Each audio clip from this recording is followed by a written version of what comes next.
Have you ever solved a problem like this before? Here is a quick way to solve this. Wait, pause this video, try these questions and drop the answer in the comment box. If not, let's solve this together. There are two conditions attached to this problem. The first is we have f of 0 equals 0. And also we have f prime of 0 equals 1. These are the two conditions. We are given f prime prime of x plus f of x equals 0. The question here is, what is f of x? Have you gotten the answers? If not, let's start solving this. If you consider the solutions, this is a second order differential equations. So most of the people, what they are used to is just the y divided by the x. So this is still actual of it for the first derivatives. For the second derivatives, we are going to have the square here and we have the squared here. Don't be panicked. So since we are asked to get f of x, the first thing we are going to assume is a particular solution. Let's say we assume a solution of f of x to be equals exponential to the power of mx. Okay, and m here is can be a real number or a complex number. So since we have assumed this, from the question we have second derivatives, and this is of no derivative. We have to get f prime of x and f prime prime of x. To get f prime of x, we take the derivative of this. And by doing that, we have f prime of x equals m exponential of mx. And again, we need the second derivatives because we are going to take back the substitution. By taking the second derivative, we have f prime prime of x equals m squared e raised to the power of mx. On getting this, we are going to take back the substitutions from where we have f prime prime of x plus f of x equals 0. For this, we need it. This implies that we have m squared exponential mx plus, for our f of x is given as exponential of mx equals 0. And then this is exponential mx, this is also exponential mx. What we are going to do here is we are going to factor out exponential mx, and by factoring this out, in the bracket we are left with m squared plus 1 equals 0. But here, since exponential mx is not equals to 0, then m squared plus 1, this equals 0. We need to get m, and this is quadratic. We transfer this plus 1 to other side, as we have m squared equals minus 1. By taking the square root of both sides, we have m equals plus or minus the square root of minus 1.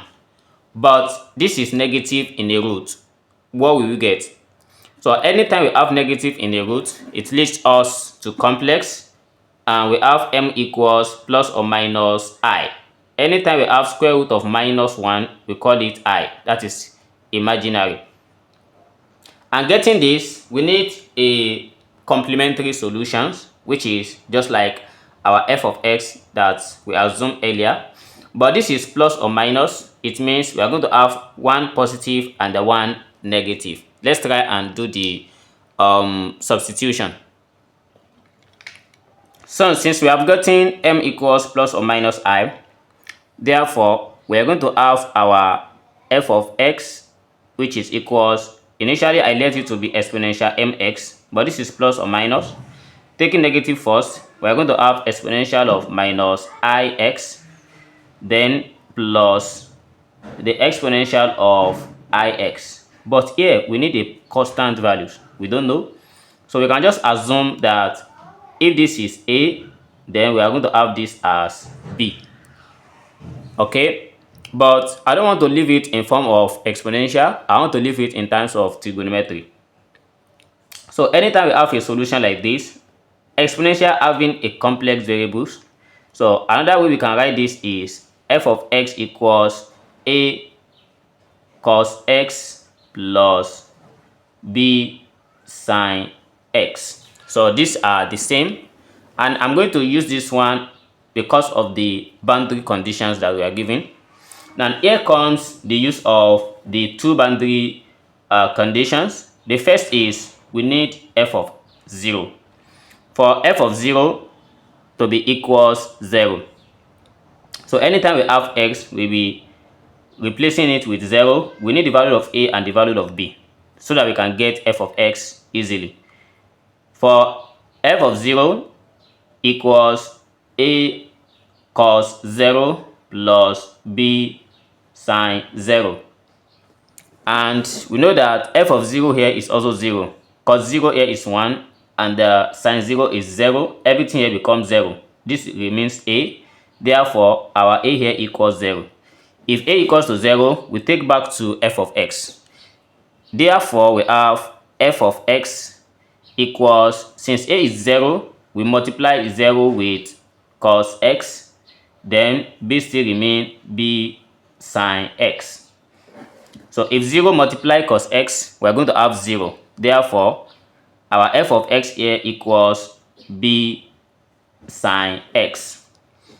So if f of x equals b sine x, then we still need to have to get the value of b. And to do that, we are going to apply, we are going to use the second boundary condition, which is the derivatives. So since what we are given here is f prime of 0 equals to 1, but this is f of x, we have to differentiate this. And derivative of sine, it gives us cos. Therefore, the f prime of x here equals b cos x. It doesn't affect this constant value, so it still remains there, and it will not be 0 because it is a product between this function and the constant here. So by just replacing x with 0, we are going to have f prime of 0, which is equals to 1, equals b cos 0 here is 1, then everything equals 1. This implies that the value of b here equals 1.